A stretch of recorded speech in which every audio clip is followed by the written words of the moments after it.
गावच्या नळावर कपडे धुताना बायकांची भांडणं लागली आणि हातातलं काम सोडून बाकी लोक बघण्याचा आनंद घेऊ लागले।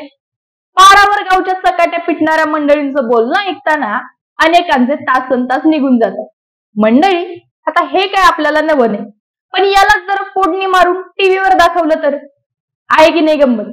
अहो, ते बिग बॉस म्हणजे याच्यापेक्षा वेगळं काय असते?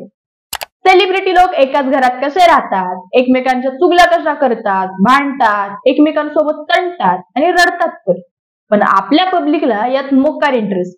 म्हणूनच हे बिग बॉस प्रकरण नक्की काय, हे फॅड आलं कुठून आणि या मागं पब्लिक एवढं खुळं का होतंय, याच्याबद्दल आजच्या व्हिडिओमध्ये आपण बोलणार आहोत। त्यामुळे व्हिडिओ शेवटपर्यंत नक्की बघा। नमस्कार मंडळी, मी वैष्णवी आणि तुम्ही पाहताय आझाद मराठी। काल कॉलेजच्या कट्ट्यावर गुलीगतची जोरदार चर्चा सुरू होती, तर वर्षा उसगावकरांना कुणीतरी वाईट बोललं म्हणून माझ्या मैत्रिणीला लय दुःख झालं। हे चित्र प्रातिनिधिक असलं तरी सगळीकडे जरा कमी असंच बघायला मिळतं।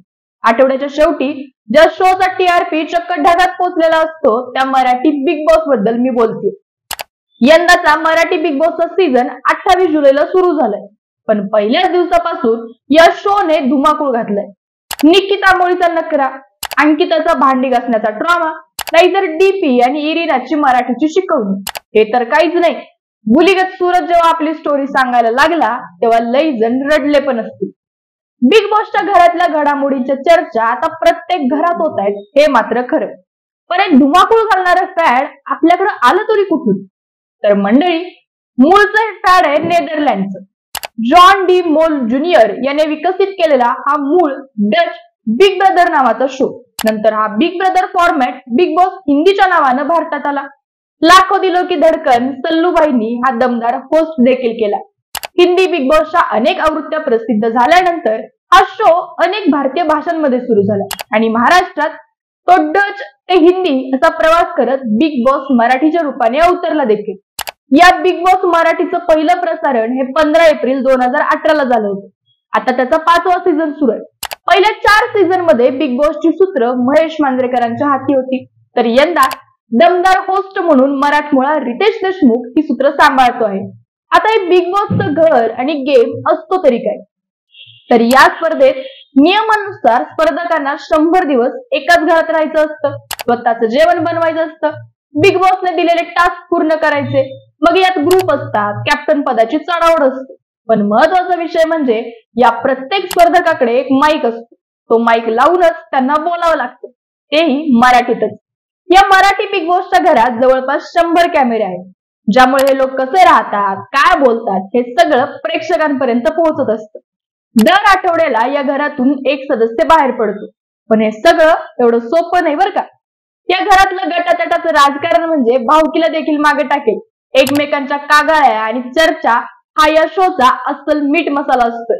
यंदा सीझन तर फुल राडा करतो। निकिता मोळी, वर्षा उसगावकर, पॅडी कांबळे, वैभव, निखिल दामले, जान्हवी, इरिना, धनंजय पवार, घनश्याम, योगिता, अभिजित सावंत ही काही नावं आता प्रत्येकाच्या ऐकण्या बोलण्यात आहेत।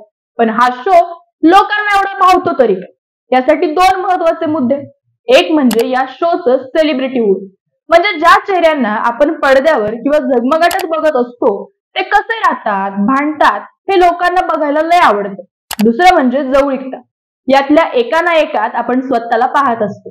कुणाला आपण डीपी सारखे रांगडे वाटतो, तर कुणाला सूरज जवळचा वाटतो, कुणी पॅडीला रिलेट करतं तर कुणी अजून कुणाला।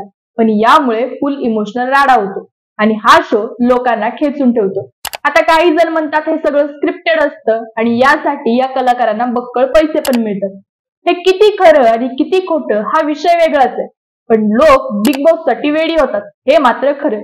आता OTT प्लॅटफॉर्म आणि सोशल मीडिया बिग बॉस मुळे दणक्यात सुरू आहे आणि लोक आपला वेळ आणि डाटा पण दणक्यात खर्च लावत आहेत। आता हा बिग बॉसचा विषय अजून काही दिवस तरी घराघरात दिसणार, हे खरं। मग या सीझन मध्ये तुम्ही कोणाला सपोर्ट करताय? यंदा कोण हवा करणार? हे कमेंट मध्ये आम्हाला नक्की कळवा आणि व्हिडिओ आवडल्यास लाईक, शेअर आणि सबस्क्राईब करायला विसरू नका। आणि अशाच माहितीपूर्ण व्हिडिओसाठी पाहत राहा आझाद मराठी। धन्यवाद।